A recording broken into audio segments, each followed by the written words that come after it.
How to write a review on Booking.com.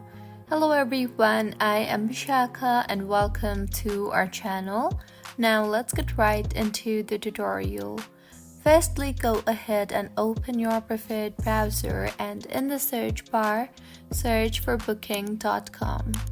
Ensure you have completed a booking through Booking.com and stayed at the property. Make sure that only guests who have booked and stayed can leave reviews. After your stay, Booking.com will send you an email inviting you to review the property.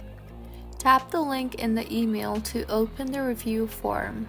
Alternatively, log in to your Booking.com account. Now, go to the Booking section and select the reservation you wish to review. You will be asked to enter the booking number and PIN in order to give your review. Further, complete the review. You can rate your experience, write comments, and upload photos if applicable.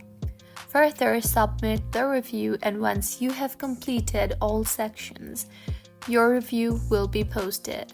So, this is how you can write a review on Booking.com. If you find this tutorial helpful, please like the video and do comment if you have any queries. Also, do subscribe to our channel for more helpful tutorials like this. See you on the next one.